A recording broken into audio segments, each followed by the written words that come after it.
Стадионнан шығып Ақтөбені әрі қарай зерттеуге кірістім. Көп ұзамай өзгеше саябаққа тап болдым. Мұндай саябақты күнде көре бермейсің.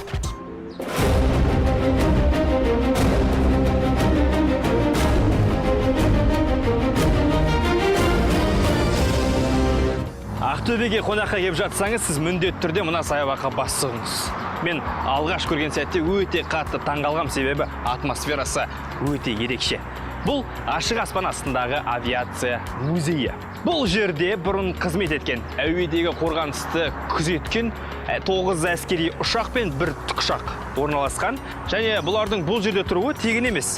Сөйтсем, дәл жанында Орталық Азиядағы әскери ұшқыштарды даярлайтын жалғыз әскери институт орналасқан. Қызығушылығым оянып, рұқсат алып, институттың ішіне бас сұғуды жөн көрдім.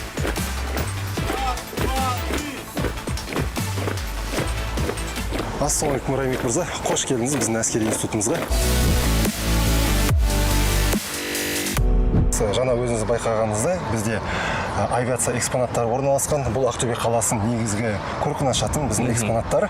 Ал қазір нақты біз әскери институттың аумағындамыз. Қош келдіңіз. Курсанттарымызда бір сабақтың қысқаша нұсқамалар өткізіліп жатыр. Әскери ұшқыштар, инженерлер, әскери теңіз мамандығы және де әскери медицина мамандығы бойынша болашақ офицерлерді дайындаймыз. Институтпен енді жақынырақ танысайық.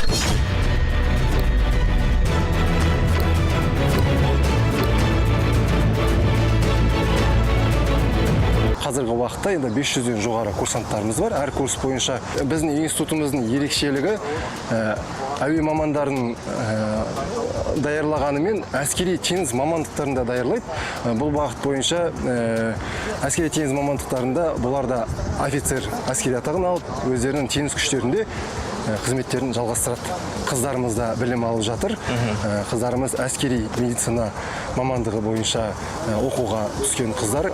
Оқуды 5 жыл оқиды, ары қарай интернатурасы бар. 5 жыл оқу аяқтаған соң олар алғашқы әскери атағын алады және әскери өмірді бірге байланыса отырып әскери дәрігер болады. Оның ішінде әскери хирург дәрігері болады, терапевт, тағы да басқа мамандықтарда білім алады. Фармацевтик бағыты бойынша. Курсанттарды қалай дайындайсыздар? Сіздер теориядан бөлек практиканы да жүргізесіздер ғой? Практика әрине жүргізіледі. Негізгі бағыт енді әскери институт әуе қорғаныс күштері болған соң әскери ұшқыштарға мән беріледі. Бізде 2 әуе айлағымыз бар. Сол әуе айлақта бірінші әуе айлақ осы қалада орналасқан, екіншісі Ақтөбе қаласынан 30 шақырым көлемінде екінші әуе айлағымыз бар. Ол жақта тік ұшақтарда курсанттарымыз тәжірибе өткізеді.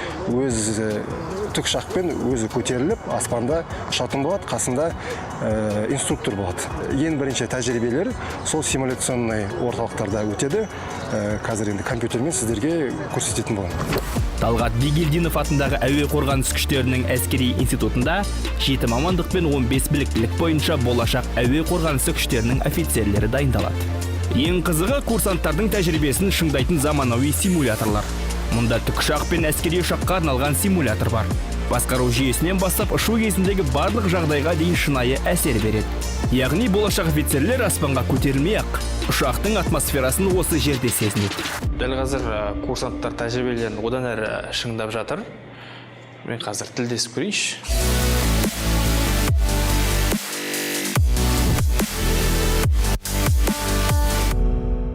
Мен негізі өзім Талдықорған қаласының тумасымын. Сол Талдықорған қаласында да осындай авиациялық база орналасқан. Сол біздің өзіміздің үйдің төбесінен десек те әр күн сайын осындай әскери ұшақтар ұшатын. Сол кезден бала кезден бастап армандайтын осындай әскери ұшқыш болсам деп. Сол үшін сол бала кездегі арманмен осы салаға келдім. Дәл осы симулятормен бұл негізінде Ил-39 ұшағының симуляторы. Мен осы ұшақпен Балқаш қаласында өзімнің практикалық жүйеде дамытқан болатын. Қазіргі таңда 130-ға жуық сағатта ұштым. Ил-39 ба? Дәл солай. Ил-39.